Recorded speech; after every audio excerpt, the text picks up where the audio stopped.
सिद्धेभ्यः जय श्री ओम नमः सिद्धेभ्यः। सर्वमंगलमांगल्यं सर्वकल्याणकारकं प्रधानं सर्वधर्माणां जैनं जयतु शासनम् जैनं जयतु शासनम् जैनं जयतु शासनम्। पंच परमेष्टि भगवान की जय हो। आचार्य श्री गुरुवर कुंद कुंद महाराज की जय हो।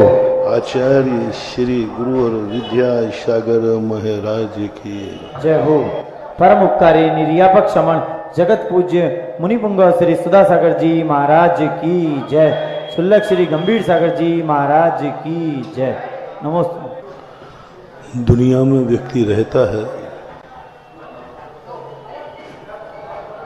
लेकिन दुनिया को समझ नहीं पाता।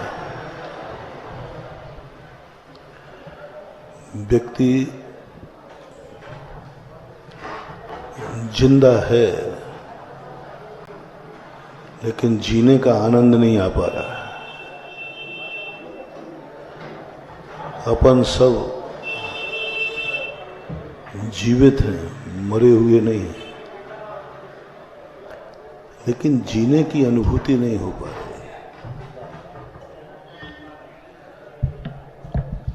और जीने की अनुभूति, जीने का आनंद यदि नहीं ले पाए तो जिंदा रहना और नहीं रहने में कोई फर्क नहीं है।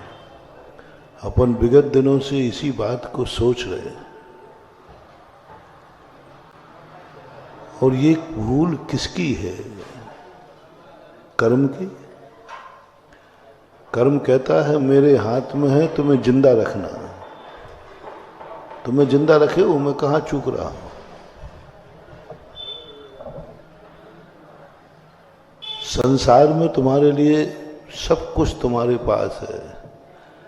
आंख है, लेकिन आंखों का आनंद नहीं है। मन है हमारे पास, बहुत अच्छा मन है, अच्छा मन है। बोलो तुम लोगों के पास मन है कि नहीं? कैसा है? इस मन को पाकर के आप खुश हैं कि नहीं? लेकिन खेद है, मन तो बहुत अच्छा है, लेकिन अच्छे विचार नहीं है। ऊंची दुकान, मन बहुत है, अच्छा है, बहुत बहुत पागल नहीं है मन, विक्षिप्त नहीं है मन। मन को गर्मी भी नहीं चढ़ी है, बिल्कुल ठिकाने। जिनके सही मन है, बिल्कुल सही मन है, वो भी मन से दुखी है। क्योंकि मन तो है सही, लेकिन सही विचार, मन की खुराक सही नहीं है। मन का आनंद लेने के लिए जो विचार चाहिए वो विचार नहीं है। परिणाम ये निकलता है कि जो मन में विचार आते हैं वो भी दुखी कर देते हैं। थोड़ी देर के लिए सुखी करेंगे तो वो बाद में दुख उठाना पड़ता है। थोड़े दिन यदि हम, कल कहा था ना, मन तुम्हारा इतना अच्छा है, लेकिन तुम मन का उपयोग नहीं कर पा रहे हो। अनर्थ दंड हो रहा है। मन अच्छा हो और विचार बुरे हो तो मन भी बुरा हो जाता है। मंदिर अच्छा हो और उसमें गंदे लोग आए तो मंदिर भी गंदा हो जाता है। मंदिर बहुत अच्छा है, लेकिन मंदिर में यदि गंदे लोग आए तो मंदिर को भी गंदा होना ही पड़ेगा। मैंने एक बार कहा था, मंदिर के कितना भी पवित्र बना लेना, यदि मंदिर में आने वाले रास्ते गंदे हैं तो मंदिर कब तक पवित्र रह पाएगा। ऐसे ही अपनी जिंदगी है, बहुत अच्छी जिंदगी है। मैं तो कहता हूं कि कर्मों ने इतना बड़ा कर्म जितना कर सकते थे उसने सब कुछ किया। हम कर्म को दुष्ट कहते हैं, लेकिन कर्म का जब हमने पूरा ब्यौरा जमाया, ओहो, हमारे कर्म ने तो हमें इतनी मेहरबानी दी है।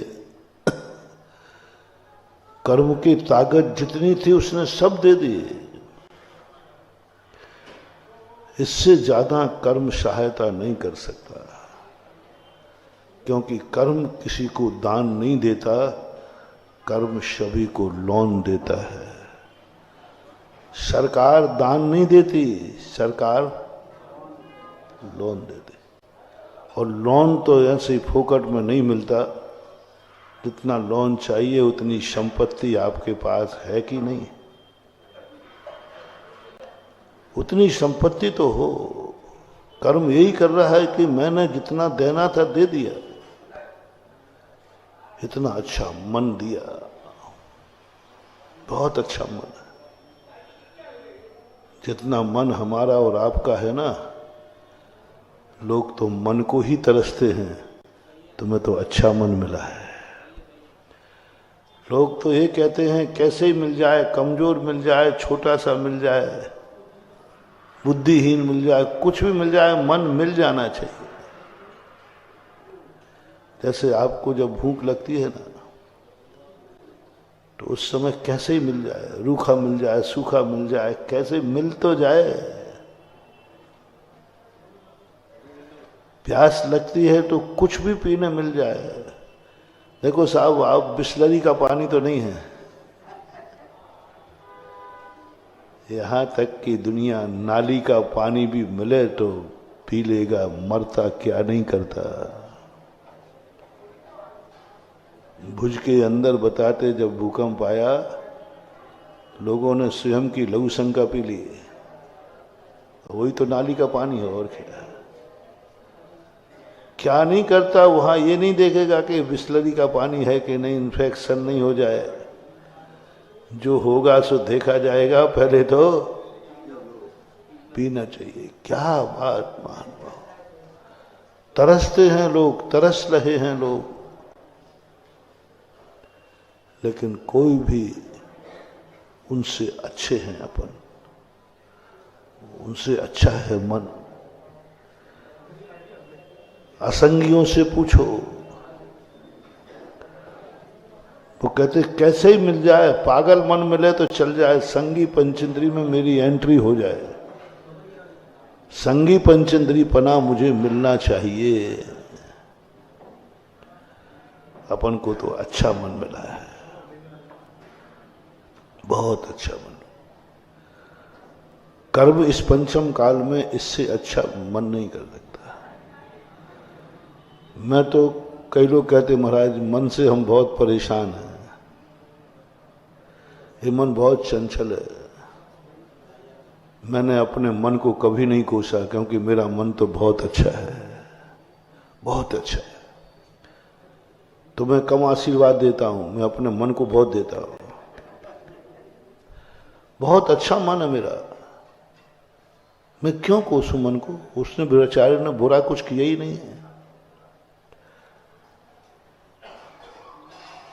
इतना अच्छा मन है, यदि मन नहीं होता तो मैं भगवान को ही कैसे पहचान पाता। मन के उपकार तो देखो,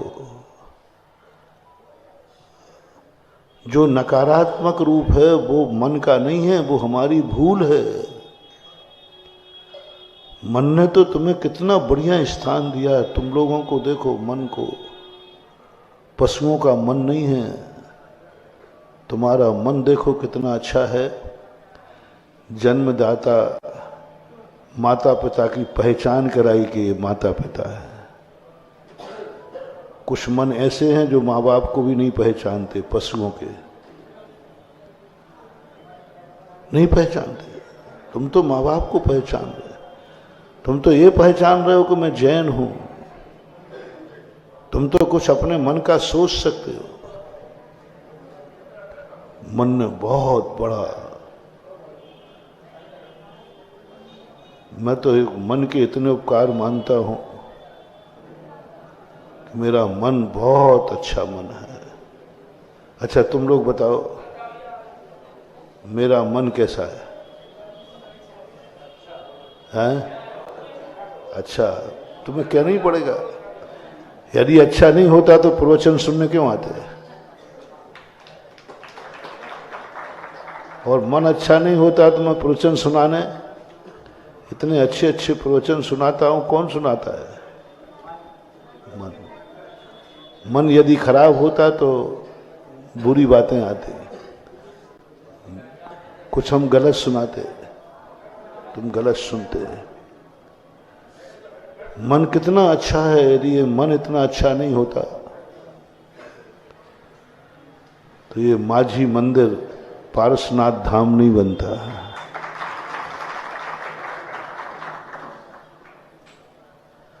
यदि ये मन अच्छा नहीं होता तो कितने कितने अच्छे कार्य कर रहे, इनकी लिस्ट बनाओ। और मन को हम कोसते हैं। मूल कारण बंधु, हम मन जितना अच्छा होगा, जैनाचार्य कहते हैं तुम्हें अच्छे विचार देना होगा। गंदे व्यक्ति के पास जाओगे तो कोई तैयारी नहीं करना, कोई तैयारी नहीं करना। लेकिन अच्छे आदमी के पास जाओगे तो अच्छे बन के जाना ही पड़ेगा। अच्छे व्यक्ति के पास जाओगे। तुम किसी के पास जा रहे हो, तुम किसी से संबंध जोड़ रहे हो, वो तुम्हारी दृष्टि में कैसा है? कैसा है? वो अच्छा है या बुरा है? तुम जिससे भी संबंध, तुम्हारी आंख ने जिसे देखा है, पहले बताओ वो अच्छा है कि बुरा है? फैसला करो, पहले निर्णय करो तुम स्वयं। तुम संसार के, अभी परसों कहा था ना कि आप संबंध जोड़ने में बहुत लालायत रहते, उतावली करते। पहली बात तो स्वयं को, अपने आप को इतना सशक्त होना चाहिए कि हमें किसी की जरूरत ही नहीं है। फर्स्ट एंड फर्स्ट जैनाचार्य कहते हैं उत्तमा स्वात्म चिंता स्यात्। तुम भीख मांगने चले हो, तुम दूसरे का सहारा लेने चले हो, दूसरे ने तुम्हारा सहारा छीन लिया, तुम रो पड़े हो, तुम्हारा धन चला गया, तुम रो पड़ते हो, तुम्हारी किताब गुम गई, डायरी लिखी थी तो रो पड़े मेरी डायरी गुम गई। एक किसी लेखक की कहानी है, उसने एक बहुत अच्छी किताब लिखी और उसने अपने गुरु को दी। गुरु ने कहा गुरु जी इसको पढ़ लीजिए। समुद्र की यात्रा कर रहे थे, उन्होंने पढ़ करके वो डायरी समुद्र में फेंक दी। बोले गुरु जी ये क्या किया? जिंदगी भर में पहली बार तो लिखा था, पहली बार तो कुछ सोचा था। बोले तू नहीं लिखा था कि नकल की थी? तूने ही लिखा था कि नकल की थी?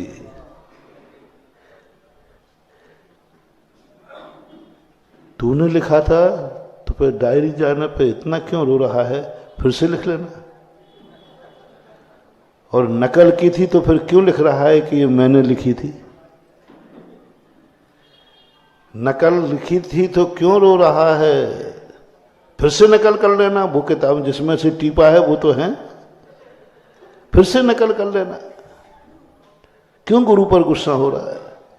गुरु की मर्जी आई, फेंक दिया, तो फिर से लिख लेना। और तूने स्वयं लिखी थी तो फिर से लिख लेना। गुरु जी ये सब कहवे की बातें हैं, आपने जीवन भर का मना कर दिया। गुरु ने कहा बेटा रो मत, डायरी कोरी डायरी है? बोले है। गुरु ने जो थी पूरी किताब ज्यों लिख करके दे दी। बोले क्यों बेटा, क्यों? लो ये यही लिखा था? बोले गुरु जी यही था। तो गुरु जी आपने तो एक ही बार पढ़ी है, आपने ये पुनः क्यों लिख दिया? बोले मैंने पढ़ाई की डायरी नहीं पढ़ी थी, मैंने अपने शिष्य की मेहनत पढ़ी थी, मैंने शिष्य की योग्यता पढ़ी थी, मैंने शिष्य का परिश्रम किया। मेरा शिष्य किताब लिख रहा है, मेरे शिष्य ने किताब लिखी है, मुझे गर्व था। मैंने तेरी किताब पढ़ी आत्मीयता के साथ, एक एक शब्द मैंने बांचा, मेरे शिष्य ने किताब लिखी है। और जो चीज गौर से पढ़ी जाए वो एक बार में ही याद होती है। दुनिया की हर चीज एक बार में याद होती है, एक बार में। तुम ये गलत कहते हो कि महाराज जी वो हमें एक बार में याद नहीं होता, 100 बार पढ़े तो नहीं होता, ये तुम झूठ बोल रहे हो। एक बार में ही याद होती है। और तुम सबका क्षोभ ऐसे ही है, मेरे ही नहीं।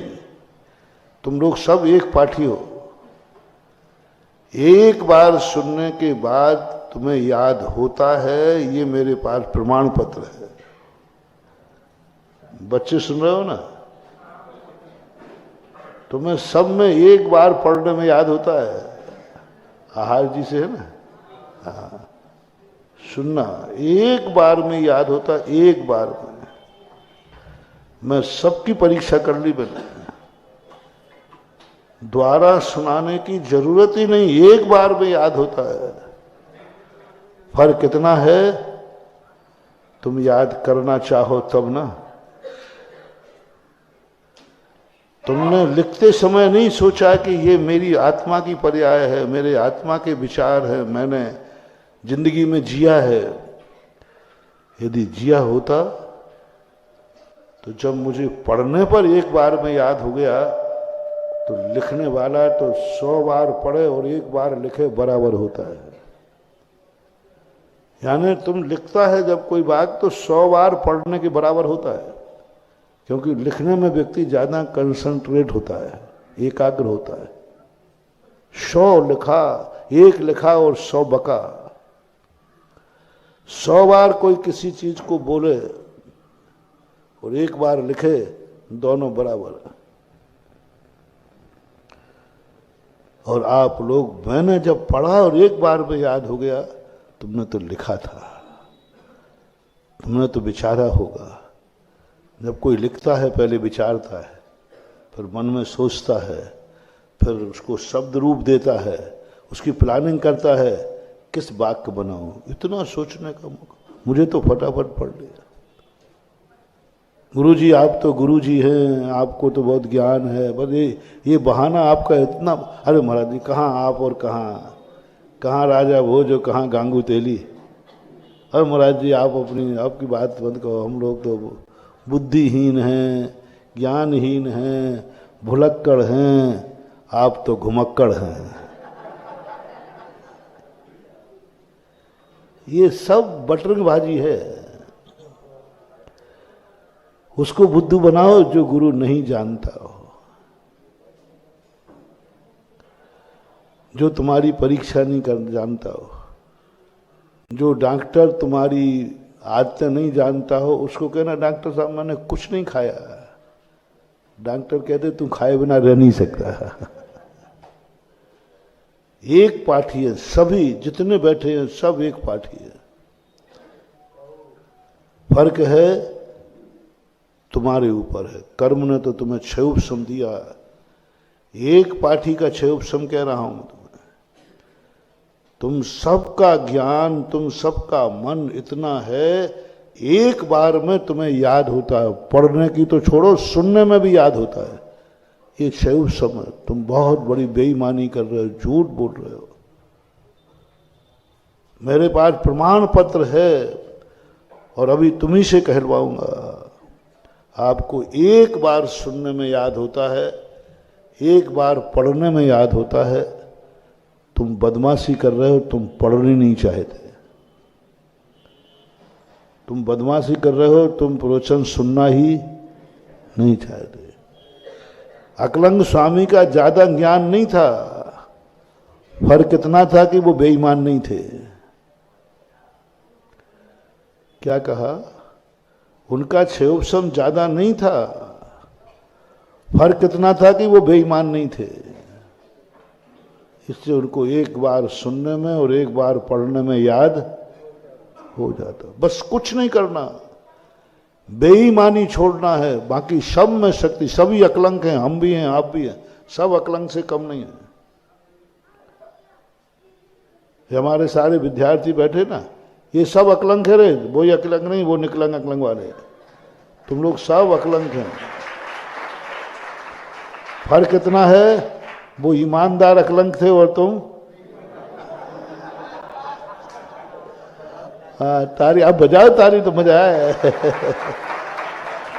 अकलंक कहते तो ताली बज गई, लेकिन बेईमान अकलंक। अब महाराज जी आप ऐसा मत बोलो, जब हो तो बोलूंगा। अपन बेईमान अकलंक हैं, कुछ नहीं। मैंने खूब अच्छी तरह देख लिया, खूब जांच कर ली, सोच पड़ताल कर ली। जो अकलंक के पास था वही शक्ति अपने पास, 6 उपशम अपने पास। फर्क है कि हम बेईमान हैं। हम जो पढ़ना चाहें वो एक बार में। मैं प्रमाण पत्र दूं? महाराज बताइए मुझे, हम एक बार के सुनने में पाठी हैं, आपके पास क्या सबूत है? और इतने पाठी हो, ये तो मैंने पढ़ने की बात कही कि एक बार तुम सुन लो तो जिंदगी में कभी नहीं भूलते हो। ये भी तुम्हारा जांच मशीन में आया है, जांच मशीन में आया है कि कभी तुम भूलोगे नहीं और एक बार में याद होता है। एक व्यक्ति आया, बोले महाराज जी मेरी स्मृति शक्ति बहुत कमजोर है।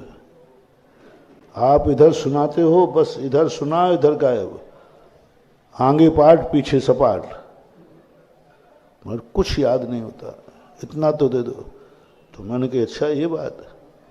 मैंने कहा चलो मैं तुम्हारी जांच मशीन पर, बिना जांचे कोई दवाई देना ठीक नहीं। जांच तो कर लूं कि तुम्हें इलाज बीमारी है भी कि नहीं। सावधान, तुम सबको मशीन पे ले रहा हूं मैं, जांच मशीन पे। MRI सबसे बड़ी वही होती है, MRI मशीन में डाल रहा हूं। भैया ये बताओ, 10 साल पहले तुम्हारा किसी से झगड़ा हुआ था? हुआ था। क्या कहा था? पूरी एक एक बात सुना दी। उसने कितने बार कहा था? सामने वाले ने गाली कितने बार दी थी? बोलो ना, कितने साल पहले? उसने पूरा सुना था। अरे महाराज बिल्कुल ऐसे जैसे अभी हो। मैंने कि भाई अच्छा रहा मैंने जांच के पहले दवाई नहीं दी। हाँ नहीं तो ज्यादा ओवरफ्लो हो जाता तो पागल और हो जाता है। अब बोलो, एक बार में गाली दी हुई गाली हमें याद हो गई। दुश्मन ने जो जो कहा वो सब याद हो गया। और वो 10 साल तो छोड़ो, तो मरते तम तक भी वो याद आ जाए। कई बूढ़ों को पुरानी बातें याद आती हैं, लेकिन नमोकार मंत्र याद नहीं आता,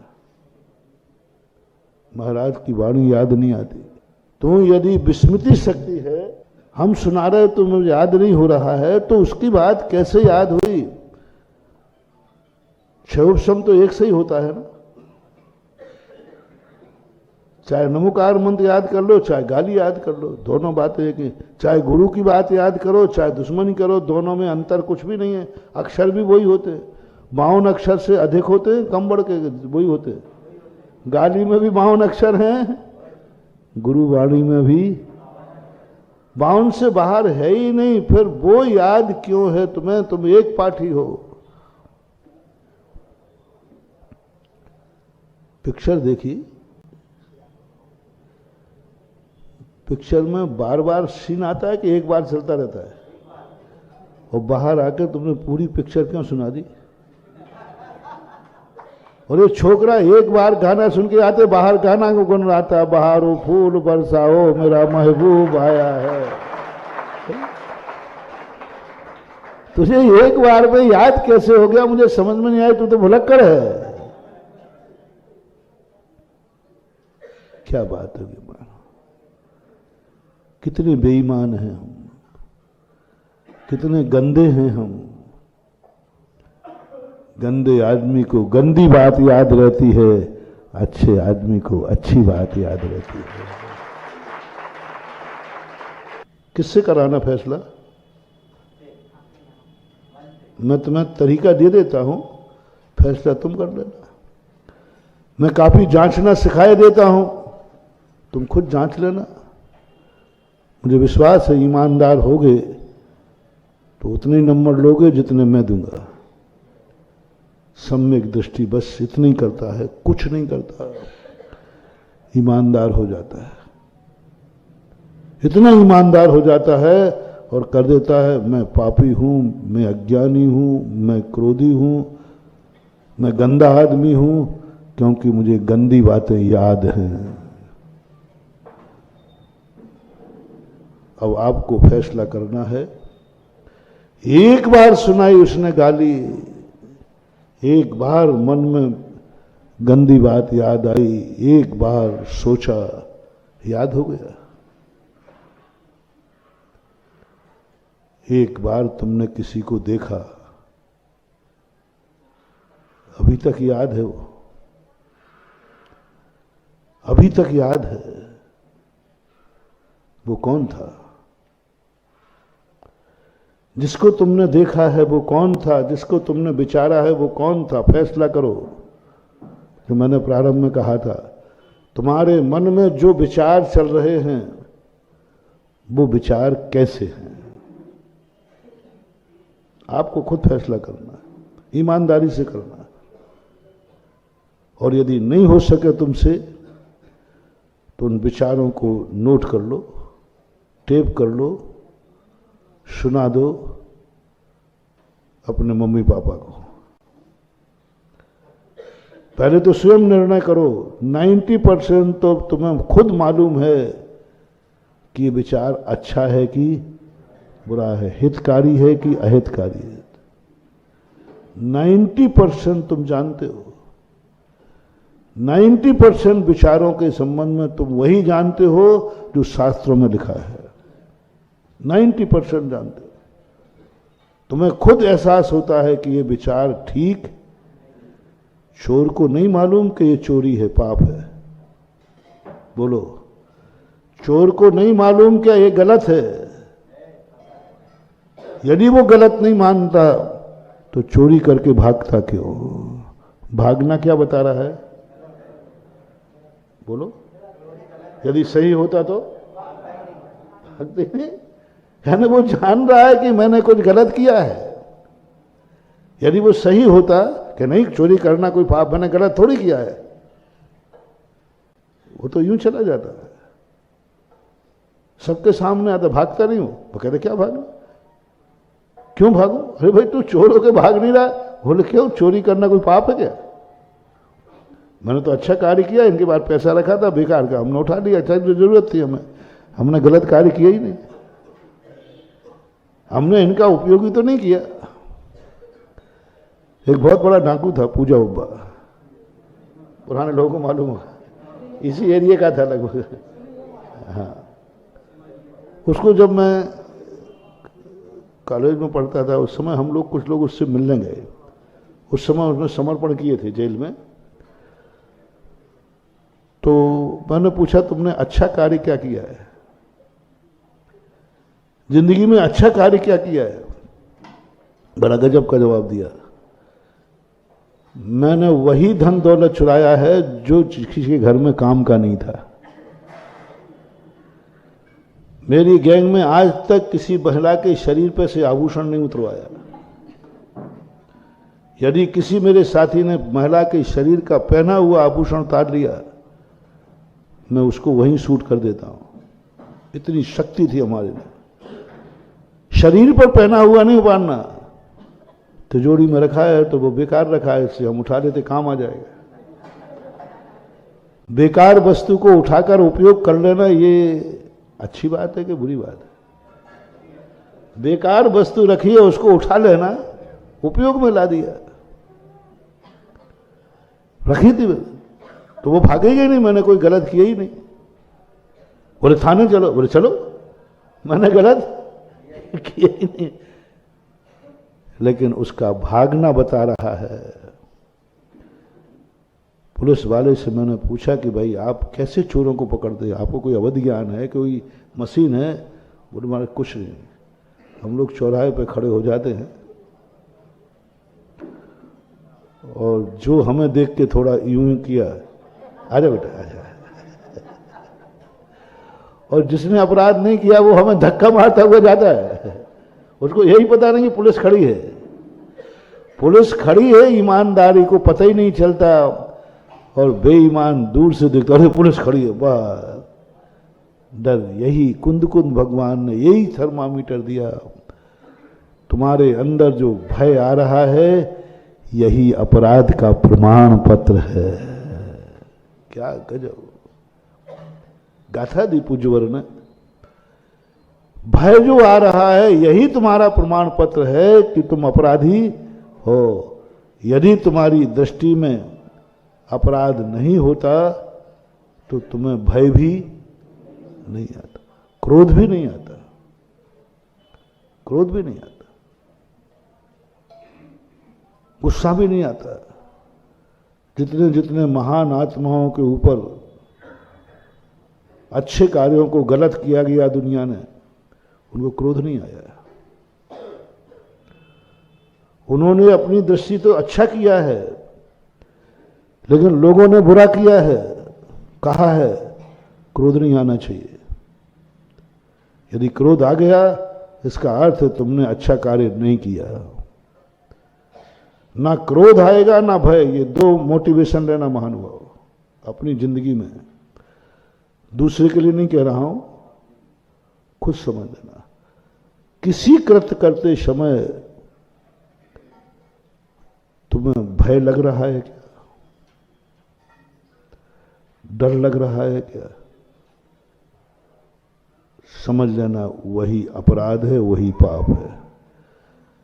नहीं महाराज, कभी कभी डर, अच्छे कार्य करने में भी डर लगता है।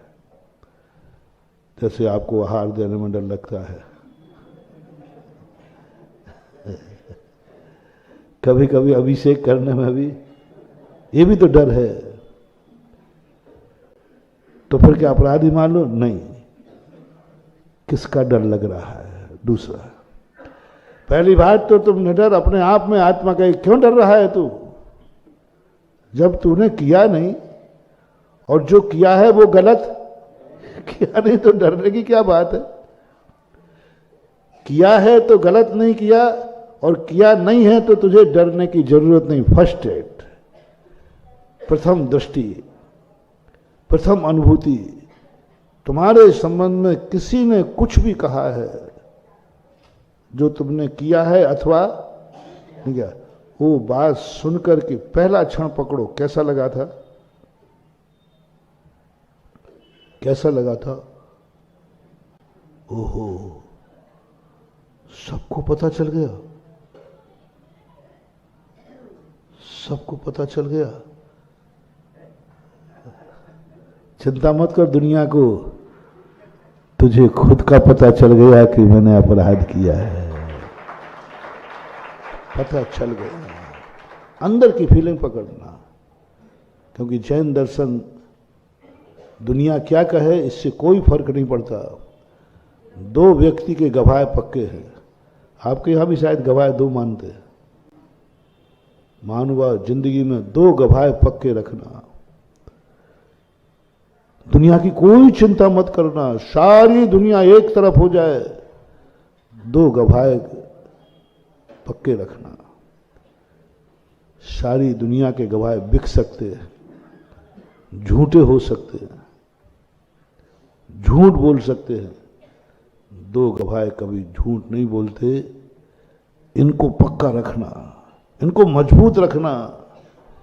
एक अपनी आत्मा, दूसरा परमात्मा।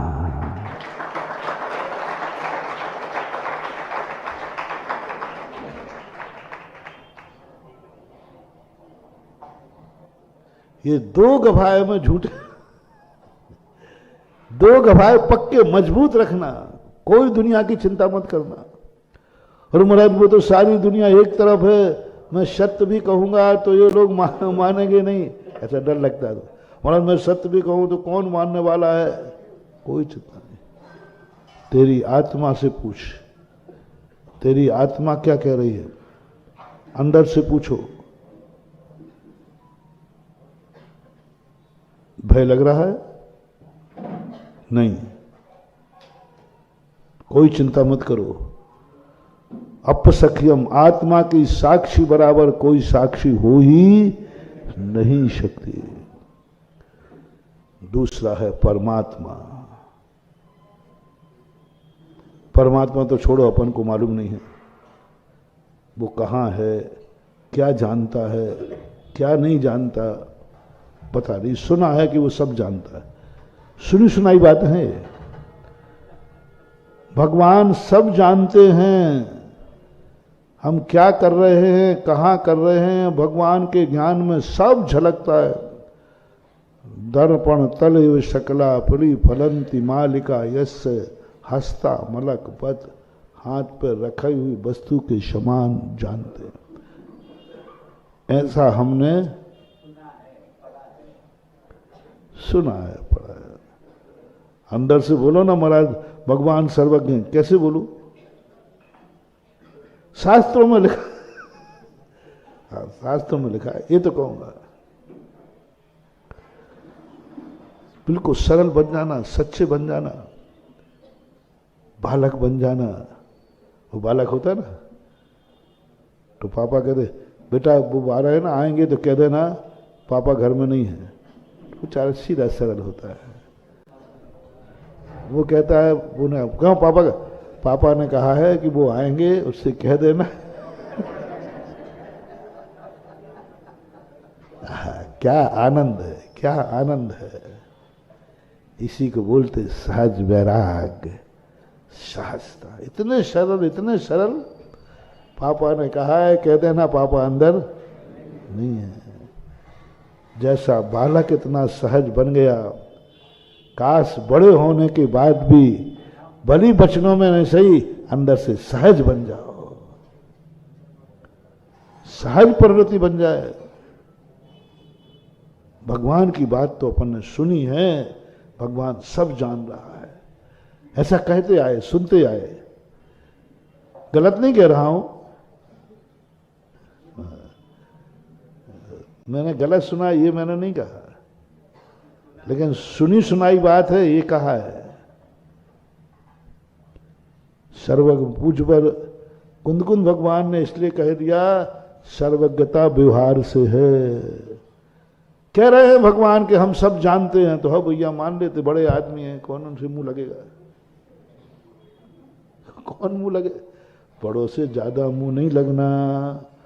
बड़े कहे ऊंट बिलैया ले गई तो हाजू हाजू कहियो, क्योंकि कौन कह रहे हैं, हाँ किसी बड़े।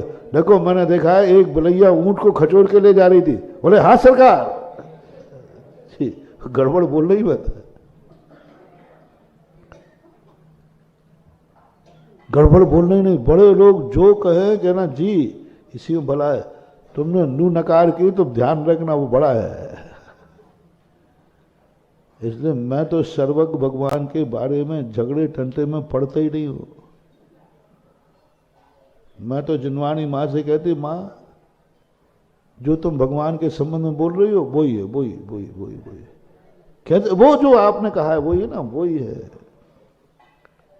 जो आपके, वो सर्वज्ञ, हाँ जी, वो अनंत चतुष्टय के धनी है जी, वो केवल ज्ञानी है जी, वो आकाश में चलते हैं जी, उनको 225 कमल बेचते हैं जी, उनके अष्टपराति हारे होते हैं जी।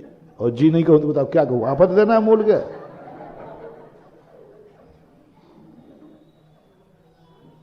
अभी ये तो जिनवाणी तो हमें, अब जिनवाणी माँ की बात को थोड़ी नकार करूं तो एक झापट लगाई, तू छोकरा मेरे से ज्यादा बुद्धिमान हो गया। और दूसरी बात, अभी हाल में कह दूं कि जिनवाणी में जो लिखा है सब गप है, तो हमारी चर्चा क्या हो जाएगी टीकमगढ़ में? अरे भैया देखो कलयुग आ गए। अरे भाई क्या हो गया? महाराज जी खुद कह रहे जिनवाणी में सब गप्पे लिखी है।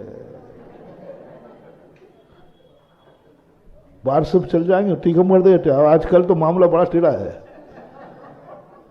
बात कहिए हमने पार्श्वनाथ धाम में और बाल फैल गई पूरे टीकमगढ़ में। बात कहिए टीकमगढ़ में और फैल गई भारत ही नहीं।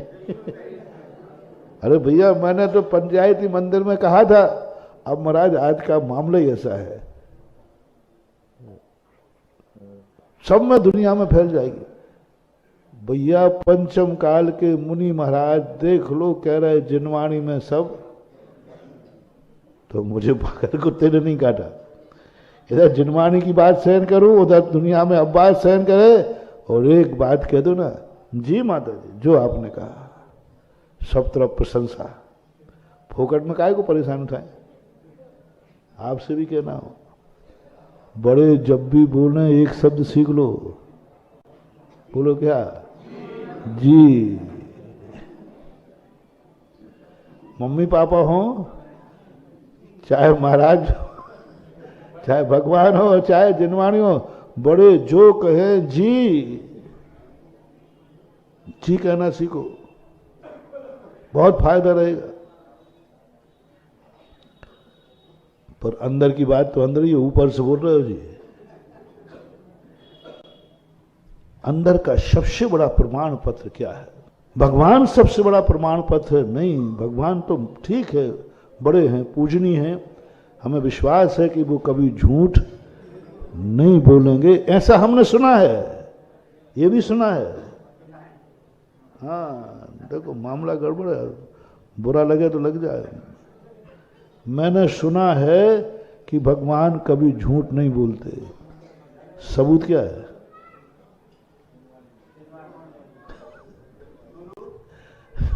सबूत क्या है?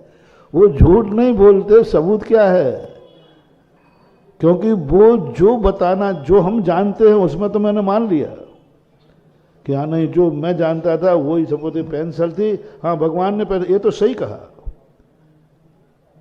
लेकिन उन्होंने कहा है जो हम नहीं जानते वो कहा है। भगवान के पास, गुरु के पास क्या सुनने जाते हो तुम?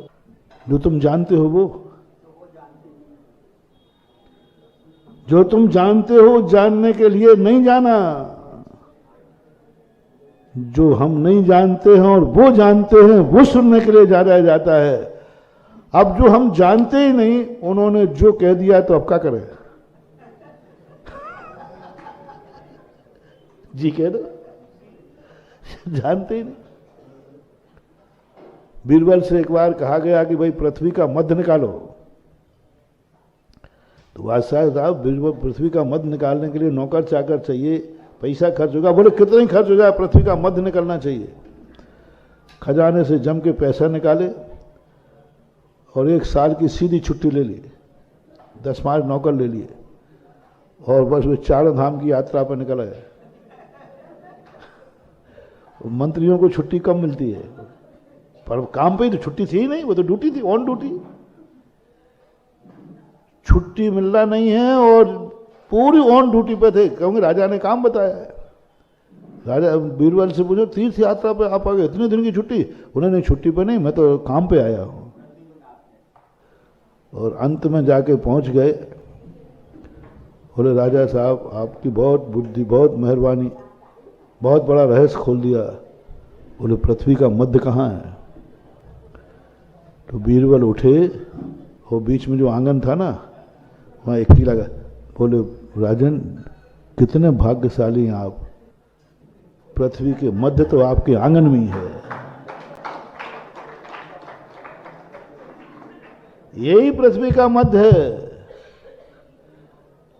अब लोगों ने कहा कि देखो बीरबल ने बना दिया बुद्धू। सबने कहा साहब सबूत मांगो इससे कि यही मध्य है। तो बोले राजा साहब मैं तो नाप के आया हूं, जिनको संदेह हो उनको कहो कि वो नाप के देख लेंगे।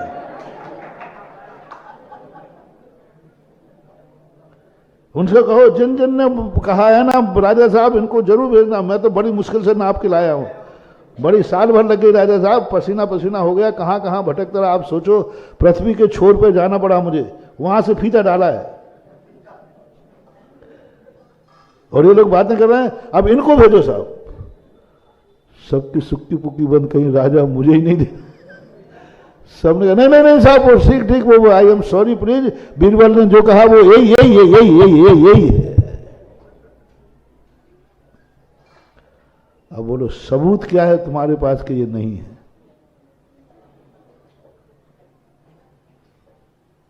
क्या सबूत है? ऐसे जो तुम्हारे भगवान ने कहा है, सबूत क्या है कि वो सही बोल रहे हैं?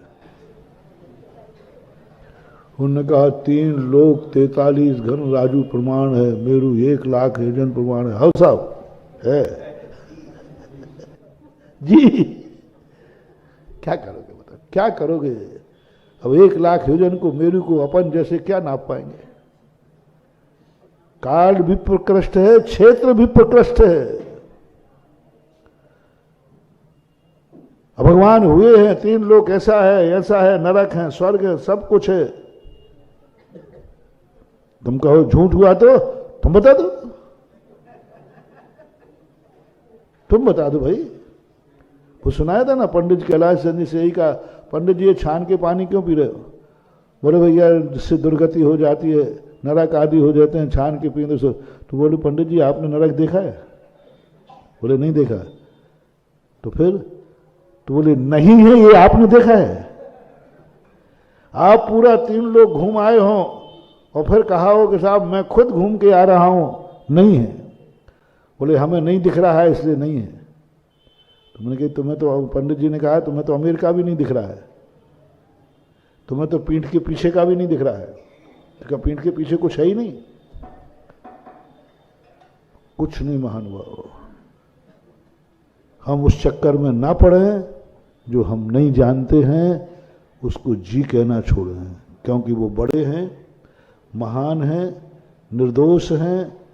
बस इतना ही कहो। उन्होंने झूठ बोला है, नहीं मैं ये नहीं कहूंगा, क्योंकि जिनेंद्र भगवान कभी झूठ नहीं बोलते हैं। बस इतना मेरा विश्वास, ये मैं दावे के साथ कह सकता हूं। उन्होंने क्या बोला है ये तो मैं नहीं कहूंगा,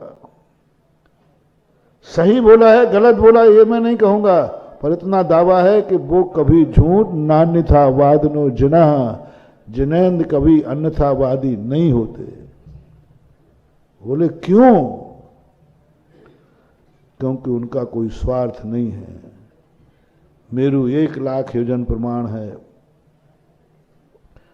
नहीं होता मेरू तो क्यों बोलते? क्या फर्क पड़ता था? मान लो मेरू नहीं था, उनको जबरदस्ती बोलना पड़ा, क्यों बोलना पड़ा? उससे स्वार्थ क्या था? चलो एक व्यापारी झूठ बोलता है 2 रुपए के लिए, भगवान ने मेरू पर्वत बनाया और मेरू पर्वत यदि नहीं था तो उनको झूठ बोलने की क्या जरूरत थी? फायदा क्या था? यदि मेरू नहीं था तो नहीं था, उससे कोई संसार रुकने वाला था? तो क्यों बोला उन्होंने? क्या जरूरत थी? शास्त्रों में इतनी बातें लिखी हैं जो हमारे ज्ञान में नहीं है। भगवान नहीं भी कहते तो चल जाता, कोई फर्क नहीं। मेरू नहीं था तो नहीं था। मेरू क्यों कहा उन्होंने, उनका स्वार्थ क्या था, क्या बताना चाहे थे मेरू बता करके? मेरू से उनकी कौन सी सिद्धि हो जाती? मेरू पर्वत कहने से उनको कौन सा प्रमाण पत्र मिल जाता, कौन सी ऊंचाई मिल जाती? कोई भी स्वार्थ नहीं है इनका। इसका अर्थ है कि मेरू पर्वत है। मेरे मरने से महाराज को बहुत लाभ है, महाराज को शांति हो जाएगी। वो कहते जी ठंडो पड़ जाएगा, कले जो ठंडो पड़ जाए। अब तो ठंडो पड़ गो महाराज जी, मर गो। महाराज को बहुत शांति मिलेगी मेरे मरने से, महाराज निश्चिंत हो जाएंगे, महाराज का संक्लेश खत्म हो जाएगा। क्योंकि मैंने महाराज को बहुत दुख और उनके संबंध में मैं बुरा विचारता, मैं छली हूं, मैं कपटी हूं, महाराज को बहुत धोखा दिया है मैंने, महाराज को बहुत परेशान किया है मैंने। इसलिए महाराज ने कहा इसको निपटाओ जहर देकर, प्रसाद में मिला के। यदि मिलाएंगे तो सही, मत पीना महानुभाव। यदि जहर भी नहीं होगा, प्रसाद भी होगा तो मर जाओगे तुम। क्योंकि तुम्हें इसलिए मर मारना है क्योंकि तुम नुकसानदायक हो, और तुम मरने पर इतना लाभ महाराज को होगा। मत पीना जहर, मर जाओगे। बस अंत का देकर के समाप्त करता हूं।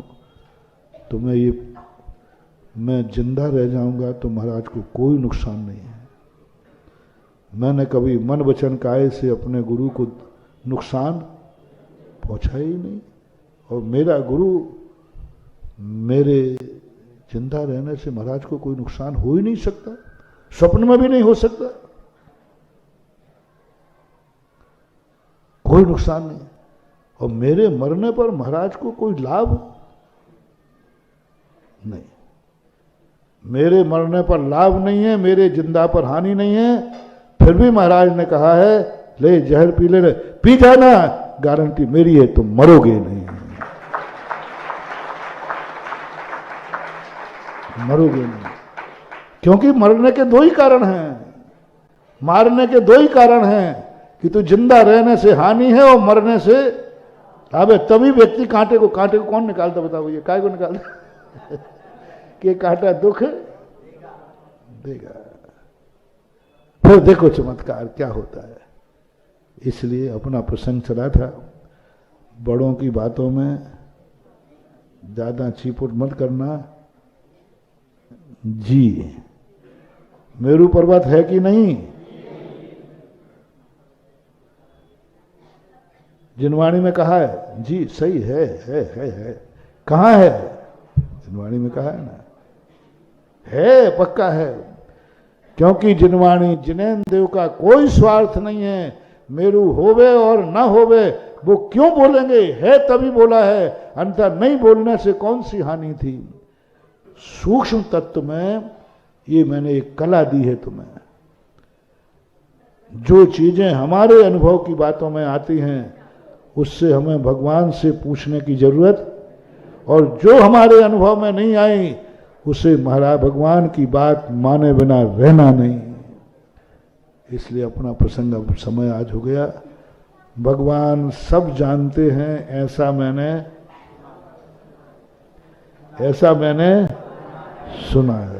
सुना है। लेकिन जितना मैं जानता हूं उसका साक्षी मैं हूं, मेरे अनुभव में आया है, मैंने ये किया है, यह सत्य है। तो आज के युग में सबसे बड़ी गवाही किसकी है? सबसे बड़ी गवाही अपसख्यम, अपनी आत्मा की साक्षी मानो, करो निर्णय आत्मा में। ये कुंद स्वामी कहते हैं डरो मत, आत्मा की साक्षी पूर्वक करो, डर मत लाओ। दूसरा, डरो मत, क्योंकि अपसख्यम, आत्मा में भय नहीं होता। फिर दूसरा पॉइंट अपन ने लिया था, तुम स्वयं तो नहीं डर रहे हो, तुम तो स्वयं, हाँ निडर हो सकता है, कई बार चोर भी निडर हो सकता है, तो फिर किसका डर लग रहा है? भाग क्यों रहा है? फिर किसका डर लग रहा है? कानून का, जेल का, मम्मी पापा का, महाराज का, भगवान का? किसका डर लग रहा है? वह है सबसे बड़ा पाप। किसका डर लग रहा है? किसका डर लग रहा है? बड़ा डर लग रहा है मम्मी पापा को पता ना चल जाए। समझना बंधु, वही महापाप है। किसी का डर लग रहा है। और जो पाप नहीं है, तुम्हारी आत्मा से बोल रहा हूं, तुम्हें मम्मी पापा का, गुरु का डर लग रहा है, इसका अर्थ है तुम्हारी आत्मा ने स्वीकार कर लिया है कि मैं गलत कर रहा हूं, तभी डर लगेगा। और यदि तुमने गलत नहीं किया है तो तुम्हें डर की बात आएगी नहीं। बच्चे को तो नहीं आती, वो तो कुछ उठाए खा लेता है, क्योंकि वो जानता है मैं गलत खा ही नहीं रहा हूं। वो जानते ही नहीं है कि गलत खा रहा हूं। गलत भली हो तो हो, वो तो अच्छा मान के खाता है, उसको नहीं डर लगता कि मम्मी पापा को क्या बोल। तो आप लोग अपनी जिंदगी में आपकी आत्मा जो गवाह देवे, ये 2 मैंने साधन बता दिए। तुम्हें भय तो नहीं लग रहा है? क्या तुम्हें किसी का भय लग रहा है? ये 2 नहीं लग रहे हैं, जाओ, तुम्हारा काम कभी गलत हो ही नहीं सकता, क्योंकि तुमने अपनी दृष्टि से सही ही किया है। ये तुम्हारी आत्मा ने गवाह दे दी। अब आगे जाकर के अपना समय हो गया। आज इतने ही कह के विराम करता हूं। महावीर भगवान है।